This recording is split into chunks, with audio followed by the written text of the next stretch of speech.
Et on poursuit avec Elsa Granger, bonjour. Bonjour Aurélie. Vous êtes la toute nouvelle directrice générale d'Ashoka France. Alors Ashoka, pour ceux qui ne connaîtraient pas, c'est une ONG qui se compose d'un réseau d'acteurs du changement et qui agit en faveur de l'innovation sociale. C'est, je crois, la 13e ONG la plus influente au monde. Quatrième, je suis grimpée. très en retard dans mon classement. Donc, 4e ONG la plus influente au monde, présente dans plus de 90 pays. Et pourtant, c'est pas la plus connue. Alors, que fait Ashoka exactement ? Alors justement, c'est intéressant que vous disiez ça parce qu'il y a un vrai travail de sous-marin en fait, de réussir à essayer de changer le système de façon discrète mais très efficace. Donc comment on fonctionne ? C'est assez simple. En fait, le talent d'Ashoka, c'est d'identifier des acteurs de changement, de l'innovation sociale, qui peuvent être des entrepreneurs sociaux ou simplement des porteurs d'associations, qui ont un projet qui va avoir un impact systémique profond en fait sur les lois, par exemple, d'un pays. À 74% des porteurs de projets d'Ashoka qui ont déjà influencé leur pays pour changer des cadres juridique.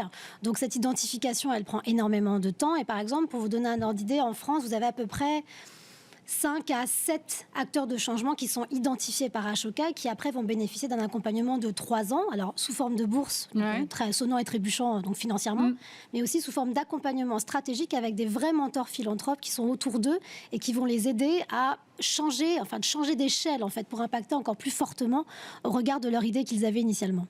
Alors, est-ce que l'idée c'est que derrière tout le monde peut finalement être acteur du changement ?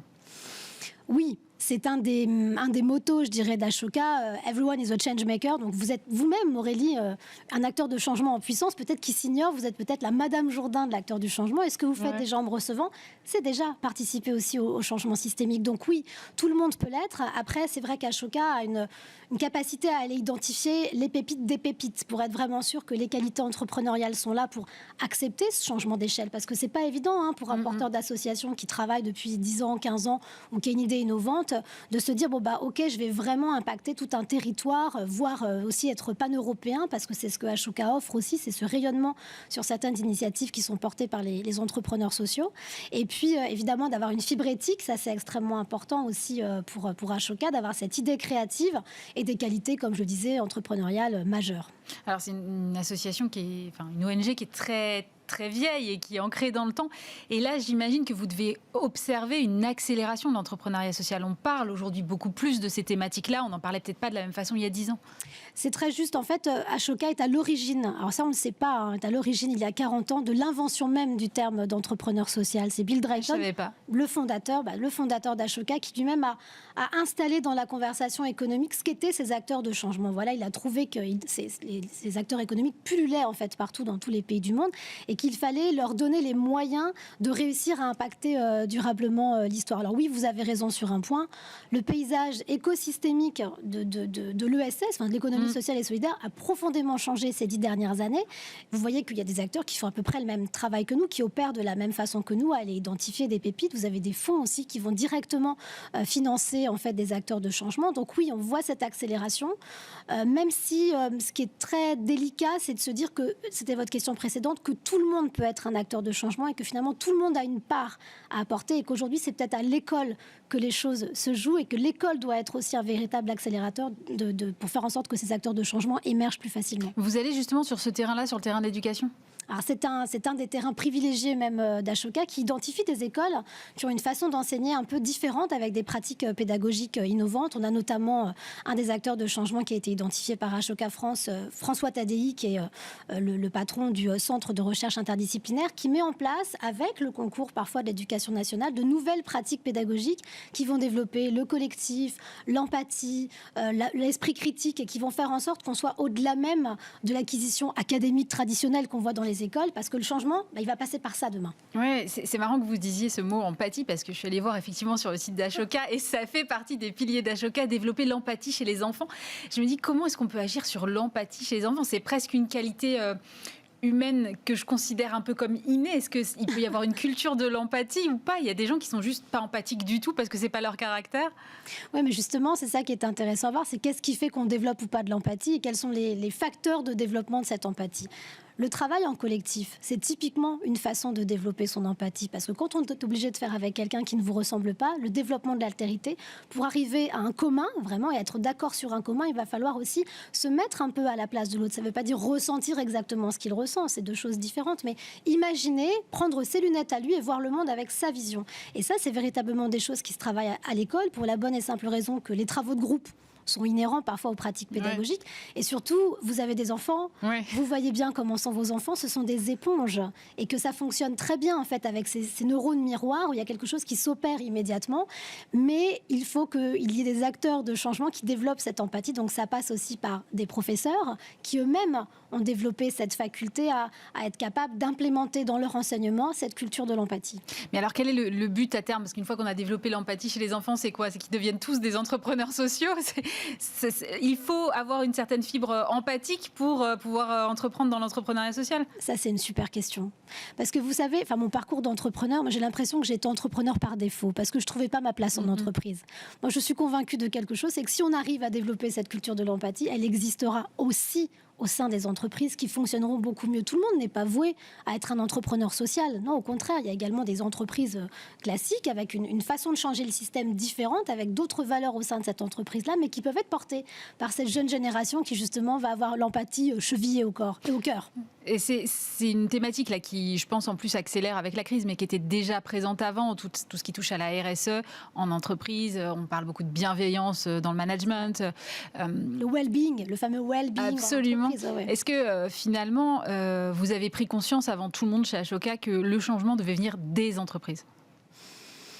Je pense qu'on a surtout compris que le changement devait venir des individus au sein de l'entreprise et que parfois il faut 1, 2, 3, 10 personnes pour hacker le système, mais le hacker positivement en fait. Donc c'est notre rôle, c'est véritablement, au même titre qu'on est capable d'aller identifier des acteurs de l'innovation sociale, des associatifs ou des entrepreneurs sociaux, on va être capable d'identifier au sein même d'une entreprise ceux qui ont également les mêmes qualités, qui vont être capables de faire, j'aime pas employer ces termes américains, pardonnez-moi, j'ai encore le jargon, mais d'être capable de faire ce shift en fait au sein de l'entreprise. Ça prend du temps, mais on a des partenariats depuis près de 10 ou 12 ans avec certaines entreprises qui ont formé leurs collaborateurs, les cadres dirigeants, à ce qu'était l'économie sociale et solidaire, donc qui implémentent un tout petit peu de ces facultés-là au sein même de leurs entreprises, et ça change la façon de manager, ça change aussi les objectifs chiffrés, ça change les valeurs, et c'est ce qui fait que les salariés au sein de ces entreprises-là se sentent beaucoup mieux parce qu'ils sont portés par un projet qui est bien plus grand que l'entreprise elle-même, en fait.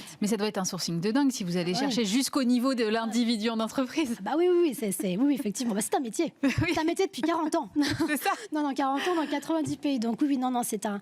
Et Bill Drayton, le fondateur d'Ashoka, tient vraiment à cette détection, en fait, à ce pôle chez Ashoka qui est très fort. Par exemple, si je vous prends juste le process pour devenir, comme on appelle ça, fellow, en fait, chez Ashoka, c'est-à-dire un entrepreneur social qu'on va identifier pour avoir cette fameuse bourse dont je parlais, cet accompagnement avec les mentors philanthropes. Donc il y a déjà une grosse sélection où on a tout un tas de réseaux en interne qui nous remontent des initiatives. Ensuite, il y a quelqu'un dans chacun des pays qui s'occupe d'avoir une relation très privilégiée avec cet acteur de changement pour identifier s'il y a bien les fameuses qualités dont je vous parlais, l'innovation, la créativité, les qualités entrepreneuriales, la fibre éthique, l'impact social de son initiative. Ensuite, il passe par un premier filtre qui est composé de panélistes qui sont parfois des anciens fellows, donc des promotions qui ont été accompagnées avant.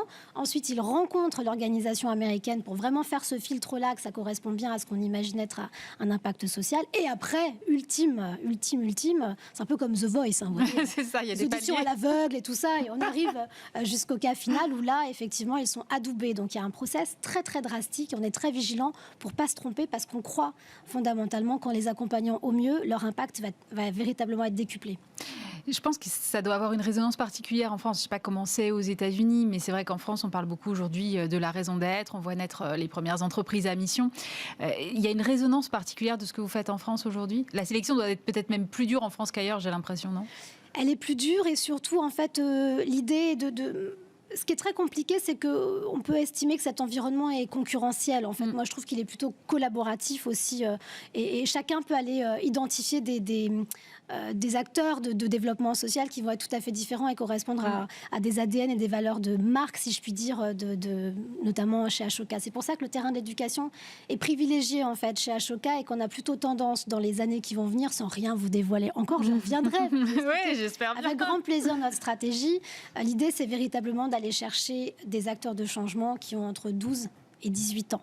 Ça va être ça, le défi. 12 ans, mais à 12 ans, on peut être acteur du changement. On peut être acteur du changement à 12 ans. La plupart de nos entrepreneurs sociaux ont eu leur idée de changement avant 21 ans. 74% des fellows Ashoka ont eu leur idée magique avant l'âge de 21 ans, vous imaginez. Et parfois même en Je me sens vieille d'un coup. Non, mais pas du tout. C'est peut-être parce que l'école n'était peut-être pas adaptée à développer votre potentiel aussi. Aurélie, que vous développez parfaitement bien ici, notamment. Merci. Vous avez mentionné vite fait votre parcours d'entrepreneuse, mais c'est vrai que vous avez été dirigeante marketing, entrepreneur numérique, journaliste, productrice de documentaires. Qu'est-ce qui vous a amené à diriger un jour une ONG ? Je ne savais pas que ce parcours-là pouvait mener à diriger une ONG. C'est la chance et la force d'Ashoka, c'est d'aller identifier parfois des individus qui vont s'être réinventés au fur et à mesure de leur vie professionnelle. Moi, c'est le cas. Vous voyez, j'ai fait une école de commerce, tout me destinait à une carrière marketing dans une des entreprises qui n'avait peut-être pas forcément envie de changer le système, ni de changer le système.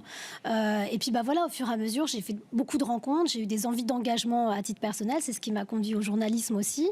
Et puis, le journalisme me mène au terrain. Au terrain, je rencontre des gens merveilleux. Je me dis, mais comment je peux porter plus haut leur destin ? Et voilà, la porte d'Ashoka après s'ouvre. Enfin, je frappe à la porte d'Ashoka, il m'ouvre gentiment. Et puis voilà, aujourd'hui, je suis devant vous. Qu'est-ce que vos expériences, vous pensez, vont pouvoir vous apporter dans ce poste-là ? Est-ce qu'il y a des similitudes que vous voyez ?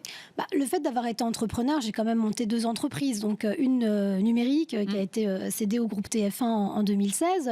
Puis l'autre, la société de production que j'avais jusqu'à ce que j'entre chez Ashoka. Donc ça, c'est-à-dire que quand les entrepreneurs sociaux viennent me parler, je sais de quoi ils me parlent. Vous parlez le même langage, en fait. Voilà, je connais leurs difficultés, je connais l'écosystème, je sais ce que c'est que l'économie, je sais ce que c'est qu'aller chercher des fonds, recruter des gens, se tromper. Renoncer, avoir des flips de trésorerie à certains endroits. Je connais cette mécanique-là, elle m'est pas complètement étrangère. Et puis, je connais aussi l'univers de la communication, pour l'avoir vécu des 2 côtés de la barrière. Donc, et ça peut aussi être extrêmement important pour eux, parce que je veux être un porte-parole, surtout pour les entrepreneurs sociaux qu'on accompagne. Alors, justement, comment est-ce que vous comptez les accompagner ? Vous n'allez peut-être pas me dévoiler votre stratégie tout de suite, mais vous avez un peu 2-3 idées pour votre feuille de route, j'imagine. J'aimerais bien que la prochaine fois que vous m'invitiez, Aurélie, si vous en êtes d'accord, c'est que je vienne accompagner justement pourquoi pas, d'un des entrepreneurs sociaux qu'on accompagne sur une thématique en particulier, parce que Ashoka a vraiment des terrains de jeu privilégiés. On parlait de l'éducation, mais également la santé, l'environnement, la cohésion sociale. Donc on a énormément d'entrepreneurs sociaux qui vous en parleraient divinement mieux que moi. Moi, je suis là simplement pour faire un lien avec cette formidable communauté. Et ça, je tiens vraiment à insister là-dessus. Donc nous avons nos entrepreneurs sociaux, nous avons les fonds qui nous aident aussi à faire cet accompagnement, et surtout un réseau d'à peu près 70 philanthropes accompagnants qui font aussi bien du coaching auprès de ces entrepreneurs sociaux sur une durée de 3 ans que de la co-création avec eux. Et puis nous avons à peu près 22 partenaires pro bono aussi. Donc ça, c'est fantastique de se dire, on parlait tout à l'heure de comment aussi au sein de l'entreprise on peut accélérer le changement. Vous parlez des budgets RSE, nous on peut être bénéficiaire de ces budgets-là aussi dans le cadre de pro bono. Ça revient aussi à consacrer du temps. Des grands cabinets comme McKinsey, Atticurney, Capgemini, chaque année renouvellent des partenariats pro bono avec nous, et ça c'est crucial pour un entrepreneur social qui n'aurait peut-être jamais pu rentrer en contact avec ces grands faiseurs. Et puisqu'on parle de moyens, là on parle de moyens humains, mais il y a aussi évidemment un moment, surtout quand on donne des bourses, des moyens financiers, vous prenez vos fonctions à un moment qui est peut-être pas le plus évident pour aller chercher des fonds. Comment ça se passe ? Vous pensez que ça va être un peu compliqué là d'aller chercher des nouveaux fonds à chaque fois pour toutes les associations ONG, quelles qu'elles soient, parce qu'effectivement on est dans un moment où les financements peuvent être un peu plus compliqués qu'à l'habitude. Vous avez absolument raison, c'est un point non négligeable. Je pense que c'est compliqué d'aller chercher des fonds quand on ne sait pas pourquoi on va aller chercher. Quand la promesse, ou en tout cas l'engagement ou les livrables qu'on promet à un fonds ne sont pas lisibles de sa part. Et quand on n'est pas capable de prouver ce qu'on dit, l'objectif d'Ashoka, c'est de véritablement montrer dans l'année qui arrive quel est le montant de l'impact social généré par l'ensemble des entrepreneurs sociaux qu'on a accompagnés pour que nos partenaires, que sont les fonds, les fondations ou même d'autres, ou même des entreprises de RSE, puissent mesurer à quel point leur engagement a été probant sur la durée. Oui, ça veut dire que vous aussi, vous avez des ROI en fait. Il faut que vous alliez mesurer l'impact de... C'est ma marotte du moment personnel. Je veux dire, personne ne me demande de le faire. Moi, j'estime en tant qu'ancienne dirigeante que c'est clé aujourd'hui d'être capable de prouver ce qu'on dit, d'avoir une parole qui soit performative. C'est essentiel.